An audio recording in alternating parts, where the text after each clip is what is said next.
Recently, life started being busy, and I feel like an adult person. I know it might sound weird because I'm almost 30 years old and like I am adult officially, but it feels like proper adult. We are getting the mortgage, we are choosing the paintings for the wall, we are like trying to build some furniture, and all these things are super fun.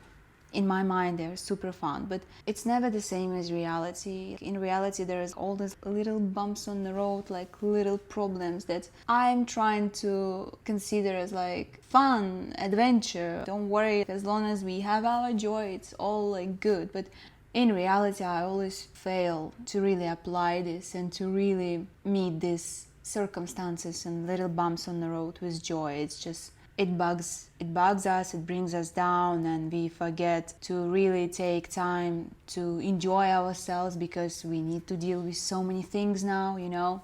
And it scares me that you kind of lose yourself in this constantly doing things, constantly being busy as an adult. And what I mean by adulthood, you have all these responsibilities and social roles. I don't know, you have kids, and I heard with kids it's getting even like much more crazy, like even imagine what kind of things will be with kids. And I always see these people with kids and they're just like constantly busy and exhausted and tired. And before I get used to ask, why on earth would you do something like this to yourself? And now I'm the one who wants to bring kids and doesn't even question it anymore. I'm scared to have this kind of ordinary, typical life that I get used to observe myself, where you're just constantly busy, tired, exhausted, and all you think about is money. How to get more money, how to pay debts, how to pay mortgage, and like all these things. I never assumed that I will be one of these people because I thought I'm different. I thought I will figure out better path for myself, and I didn't figure out better path for myself. I actually find so much joy in ordinary life and just being a wife and just being nobody, just like whatever. I don't know, before I had so many ambitions and thrivings, and now I don't. And now I don't care much, but I do care about not losing my joy and my childlike approach to life. But also I cannot just resist adult problems, things, and just like pushing them away because I'm a grown woman, and this is how the life is, and you just learn how to deal this with joy. And there is a beautiful quote: let your smile change the world, but don't let the world change your smile. I intend to participate in life, to live ordinary, like fun life, full of adventures, but not losing myself into this busyness and like paying bills and always worrying what's next.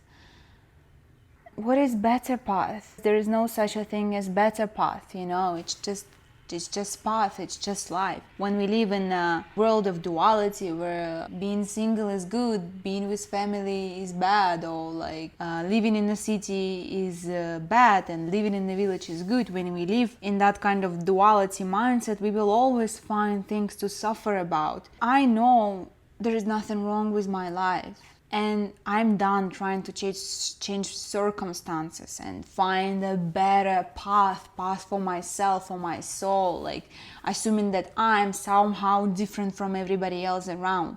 We all just want the same thing here. We want to love and we want to be loved. That's it. We want to just someone find this through family, someone find this through the career, someone find this like alone. But it's all the same. We just all want the same things as humans here. We want connection. We want to be with each other. We want to share love. We want to give love. We want to receive love. It's so basic. And assuming that our ambition is somehow bigger than others, it's just ego kind of having a masquerade, like mask, that translates into the world in a different kind of way. But in the end, that ego just wants to be loved and want to receive love. And there is no such a thing as bigger love or smaller love. So there is no such a thing as bigger ambition or smaller ambition. Now I kind of see ambition actually as a disease in a way, Ambition hurts, because ambition is always the feeling that where you are right now is just not enough. It's not enough, not enough, not enough. In a way, maybe it's good because it's always like pushes you somewhere and you're always evolving, you know, and you're evolving rapidly. The bigger your ambition, the faster you're evolving. But at the same time, where you're evolving, what if you realize that you already evolved, you know? And when I kind of realized that I'm already evolved and I have all this love and all these things, and I don't need to thrive and be ambitious anymore, I'm like, okay, I guess I can have a like ordinary life, you know, and like there is nothing wrong with ordinary life. I can be a wife, I can be a mother, I can just like have like just mortgage and all this like thing that I get used to perceive like they suck. And it's okay. But now I'm afraid that I will lose myself in this ordinary life because it demands from you so much tasks and energy, and I just feel it's all like bullshit, you know. It's like it doesn't worth like really your time and your energy. Like I don't want to spend my entire like Saturday like choosing paintings. I kind of want to navigate these things with fun and joy and ease and like just yay, you know. But it depends pretty much on my mood. Sometimes it can be like this, but most of the times it's just like the things that keep happening. And I guess you just learn how to detach yourself from this and always see the positive side. So you kind of learn how to see in every single like misfortune the best thing in it. It happened for the best. It just always happens for the best because God always takes care of you and always like trying to guide you to love, to light, and all these like little bumps on the road that I consider as bumps and misfortunes. Those are just keys for me to see the light, to see the God, to see how He actually cares about me, you know. So I guess it's like this. I always try to see through these circumstances and through this like what's behind it. And behind it is spirit who is guiding you. And I guess when I don't see the spirit, when I'm too busy to see spirit, it just frustrates me. I want spirit to be always there. I always want to feel supported and I always want to hear that. And when I don't feel spirit for at least 1 or 2 days, I feel frustrated and the life is just like, what are we doing here? What are we doing? You know, why are we so busy? Let's just stop and breathe. I just don't want to lose myself in this. I don't want to forget. Like recently, more and more memories from my childhood are popping up. Like they just popping up and I kind of see myself still as this little girl. Like really, I didn't change much. My body changed. My face a little bit, not even so much. My eyes are the same. I feel like that little girl. I don't feel, but all the circumstances and everything, like I'm proper adult woman now and all these things, but I still want to play, you know, and I don't see the point of playing and doing all these things if there is no joy, you know, like being busy, why, for what? And just escaping this life and denying this life and saying, no, this is wrong way of living, we're just wasting our time.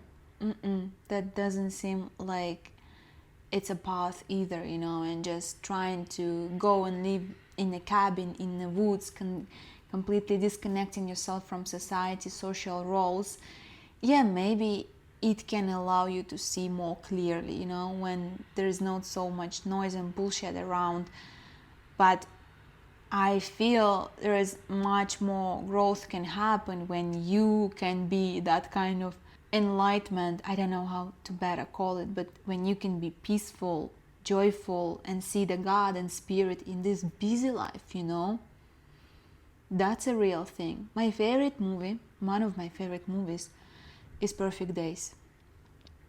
I absolutely love that the main character doesn't live in woods, you know. He lives in a Tokyo, big city, in his tiny apartment, in this not good area. And he has these human problems, loneliness and some family issues. And he cleans toilet. And he's so peaceful. I just love this movie. I need to watch it again.